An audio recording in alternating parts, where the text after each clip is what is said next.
Hello दोस्तों, जय हिंद। उम्मीद है आप सब लोग मस्त होंगे, अपनी पढ़ाई में व्यस्त होंगे। आज आप सभी को इलेक्ट्रोस्टैटिक्स में आज आपको बताया जाएगा विद्युत क्षेत्र और विद्युत क्षेत्र में जो चुंबकीय बल रेखाएं होती, बल रेखाओं के गुण के बारे में बताया जाएगा। और उसके बाद से आपको बताया जाएगा कि चालक, अचालक और अर्धचालक क्या होते हैं, इनसे भी क्वेश्चन बनते हैं। और उसके बाद से आपको बताया जाएगा कि आखिर पृष्ठ घनत्व तो क्या होता है, आवेशों में भी एक पृष्ठ घनत्व होता है, वो क्या होता है। और जो सबसे इंपॉर्टेंट है, इसको जरूर सुनिएगा और इससे क्वेश्चन बनते हैं, विद्युत बल का नियम और कूलाम का नियम। ठीक है, इसको बताया जाएगा। और गुरुत्वाकर्षण का जो नियम बताया गया था उसी जैसा ये देखने में लगता है, लेकिन दोनों में अभी अंतर भी हम आपको बताएंगे। और उसके बाद से आपको बताया जाएगा विद्युत क्षेत्र की आखिर तीव्रता क्या होती है। इसको अगर आप समझ लेंगे, इसको समझना कोई बहुत बड़ी बात नहीं रह जाएगी। और अंत में देखा जाएगा कि आखिर ये खोखले चालक के भीतरी भाग में विद्युत क्षेत्र शून्य कहां होता है, इसको समझा जाएगा एक एक एग्जाम्पल से। तो सबसे पहले हम लोग शुरू करते हैं विद्युत क्षेत्र और देखते हैं कि आखिर विद्युत क्षेत्र होता क्या है। तो आपको पता होगा कि अब जैसे बताइए, कोई एक तार है, तार जिसमें धारा प्रवाहित हो रही है। तो जब धारा प्रवाहित होती है, करंट आता है, आप कहते हैं ना, तो क्या होता है उसके, आप कभी भी ऐसा हुआ आपको करंट टच किया है, कभी कहते हैं ना लाइट मारा है, तो करंट को जब आप, तार है, मान लीजिए ये तार है, इसको जब अगर आप यहां से हाथ करेंगे ना तो देखते होंगे ना वो आकर्षित करती है, या आप ये भी देखे होंगे कि आपको ऐसे दूर भी फेंकती है। इसका मतलब वो प्रतिकर्षित भी करती होगी, जाहिर सी बात है। इसका मतलब हुआ कि वो आकर्षित भी करती है और प्रतिकर्षित भी करती है। तो कंक्लूड करते हैं कि जब किसी परिपथ में या किसी तार में विद्युत धारा अगर प्रवाहित की जाती है, तो उसके जो चारों ओर का जो क्षेत्र है, जो चारों ओर का क्षेत्र है, उसमें आकर्षण या प्रतिकर्षण का गुण आ जाता है। अगर आकर्षण का गुण आता है तो लाइट आपको खींच लेती है, आप प्रतिकर्षण का आता है तो क्या करती है, आपको खदेड़ देती है, धक्का मारती है ना, ऐसा भी होता है। और वही क्षेत्र कहलाता है विद्युत क्षेत्र, वही क्षेत्र कहलाता है विद्युत क्षेत्र। ये हम लोग समझ लिए। और बात करें अगर विद्युत बल रेखाओं की, तो आपको बता दें कि विद्युत बल रेखाएं एक प्रकार की चुंबकीय बल रेखाएं होती हैं।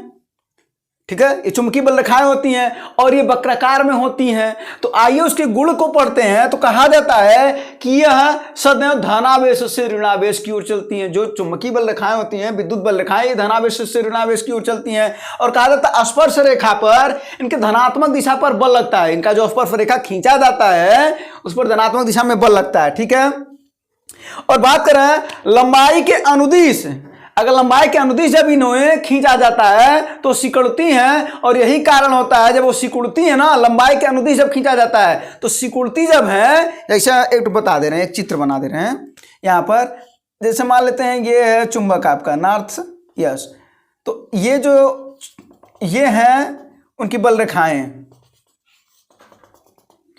तो ऐसे जा रही हैं। तो वही कह रहा है कि अगर लंबाई के अनुदिश अगर इन्हें जब खींचा जाता है, जब ये लंबाई के अनुदिश होती हैं तो सिकुड़ती है, पास आती हैं। और इसी के कारण इसमें क्या होता है, आकर्षण होता है। जब पास आएंगी तो आकर्षण होगा। और वही जब लंबाई के लंबवत खींचा जाता है तब ये क्या होती हैं, दूर दूर भागती हैं। और इसी के कारण जो आवेश होते हैं वो प्रतिकर्षित करते हैं। और बात करें कि ये बल रेखाएं, ये याद रखे रहेगा, ये वाला पॉइंट एकदम याद रखे रहिएगा कि विद्युत बल रेखाएं एक दूसरे को कभी काटती नहीं हैं, याद रखे रहिएगा। तो ये तीनों पॉइंट आपको एकदम याद रखने की जरूरत है, ये वाला पॉइंट और ये वाला पॉइंट, कि लंबाई के अनुदिश से सिकुड़ती हैं। और इसी के कारण एक क्वेश्चन बन सकता है आपका कि बताइए आकर्षण क्यों होता है। तो विद्युत बल रेखाओं में आकर्षण क्यों होता है, तो आप कह सकते हैं कि लंबाई के अनुदिश से सिकुड़ती हैं। प्रतिकर्षण क्यों होता है, लंबाई के लंबवत ये दूर हटती हैं, इसी वजह से। तो ये हो गया। अब समझते हैं कि चालक, अचालक और अर्धचालक क्या होते हैं। अब परिभाषा कई दिन से आप पढ़े होंगे। चालक का मतलब होता है जिसमें धारा प्रवाहित हो जा रही हो, वो चालक। जैसे कि सभी धातुएं, जल, पानी में धारा प्रवाहित होती है कि नहीं होती है, तो अगर प्रवाहित होती है तो इसका मतलब हुआ वो चालक है। और जितनी भी धातुएं हैं आपकी आवर्त सारणी में, सब के सब क्या है, चालक है। अचालक में विद्युत धारा प्रवाहित होबे नहीं करती है।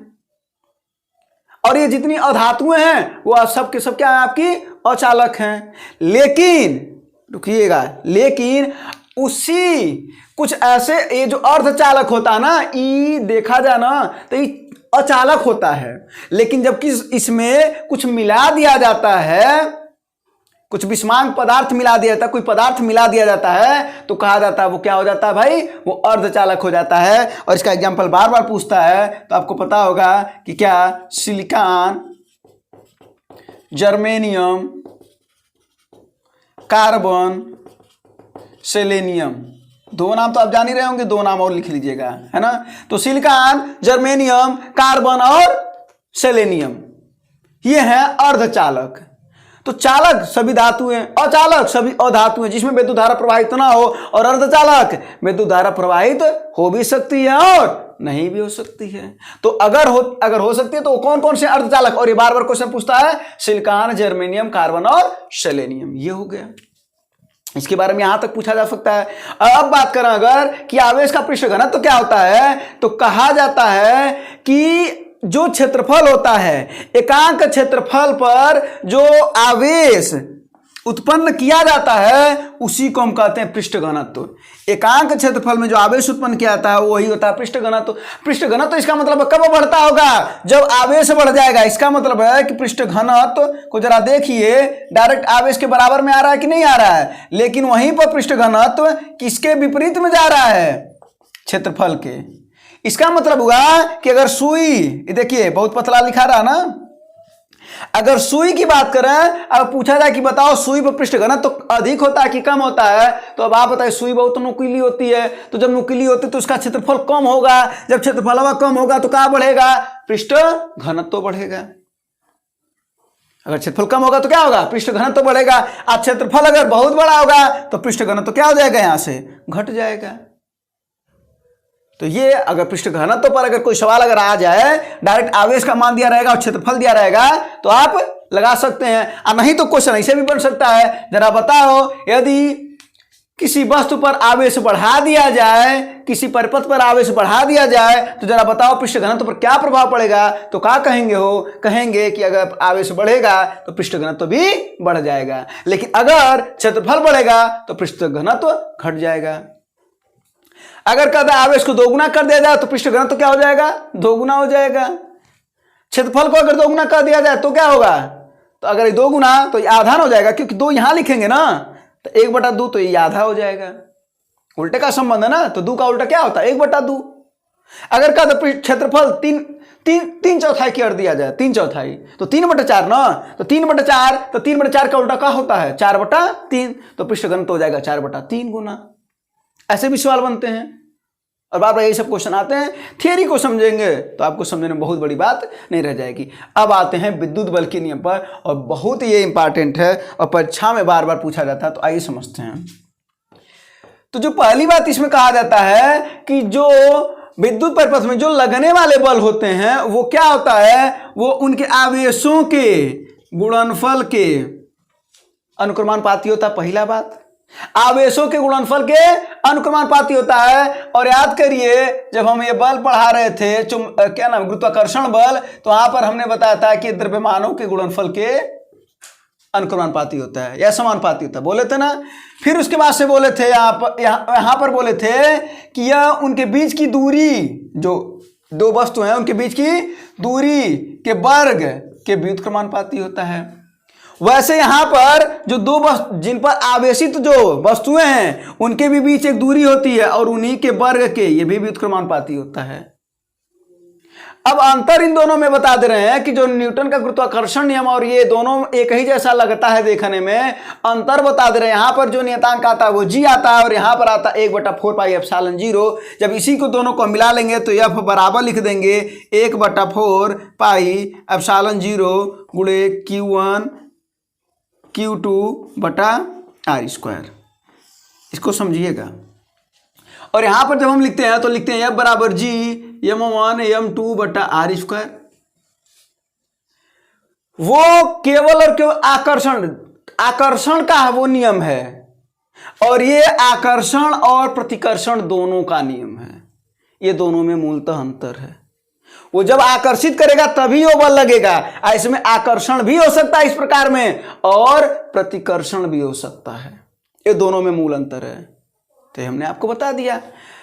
तो नियम क्या था, विद्युत बल का नियम क्या था या कूलाम का नियम क्या था कि किसी आवेशित वस्तु पर जो लगने वाला बल होता है उनके आवेशों के गुणनफल के अनुक्रमानुपाती होता है तथा उनके बीच की दूरी के वर्ग के व्युत्क्रमानुपाती होता है। ये दोनों उनका नियम था, ये दोनों नियम जान लेंगे। और उसके बाद से जब आपने यहां पर बताया कि अगर जो अनुक्रमानुपाती जो हटता है तो जब बराबर आता है तो वही एक नियतांक से वहां पर जोड़ा जाता है, तो यह बराबर आ गया आपका 1/4πε0 Q1 Q2 बटा R स्क्वायर। यह आ गया।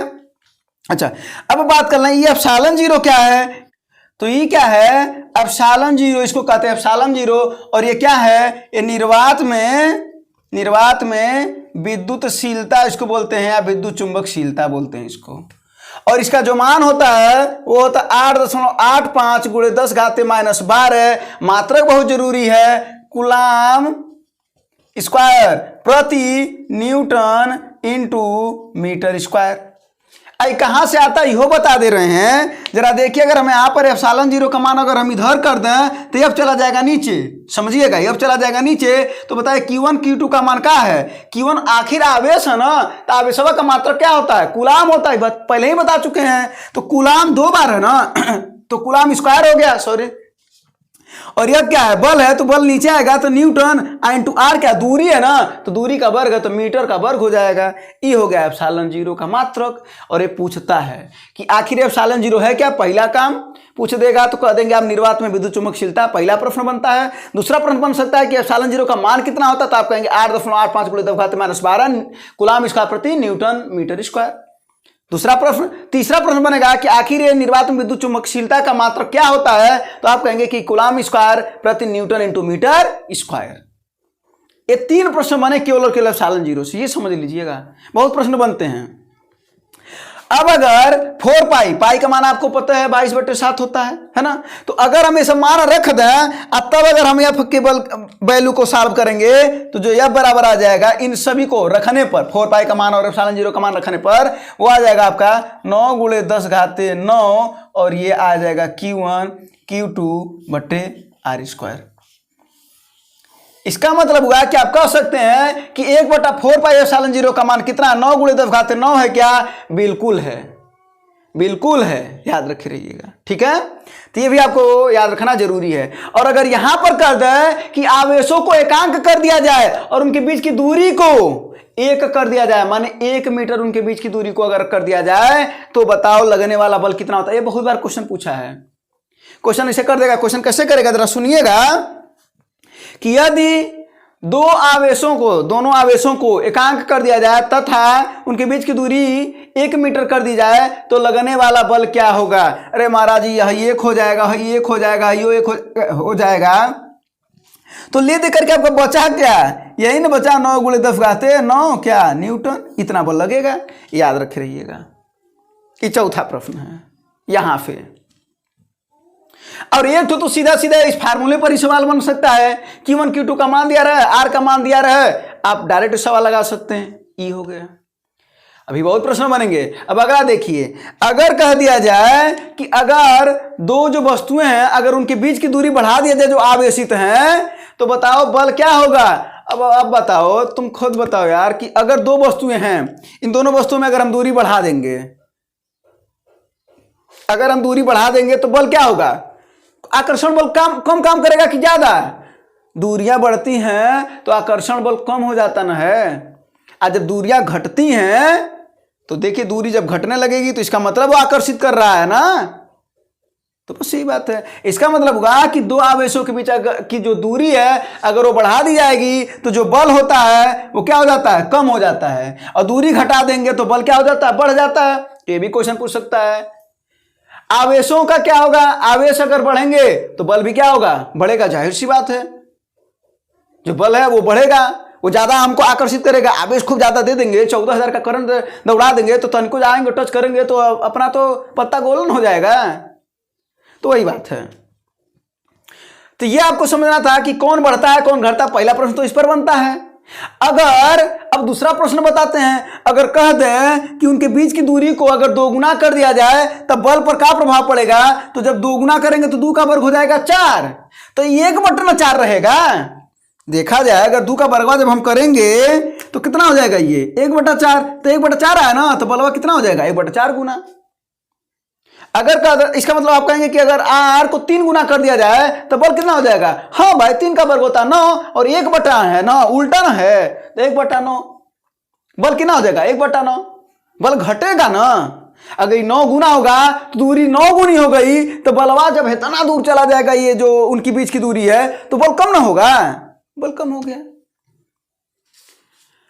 अगर उसके बाद से अगर आवेशों को बढ़ा दिया जाएगा, अगर कहते आवेशों को 2 गुना कर दिया जाए, तो देखिए 2 गुना ये है 2 गुना ये है, तो 2 गुना 4 गुना हो जाएगा ना, याद रखे रहिएगा 2 आवेश हैं। और कहते आवेशों को ऐसा कहते एक आवेश को 2 गुना कर दिया दूसरे को नहीं किया जाए, तब तो 2 गुना होगा, क्योंकि एक आवेश की बात कर रहा है। लेकिन अगर कहते आवेशों को 2 गुना कर दिया जाए तो हयो 2 गुना हुआ, हयो 2 गुना हुआ, हयो 2 गुना हुआ, तो 2 गुणे 2 = 4, तो बलवा कितना आया हो 4 गुना आ जाएगा।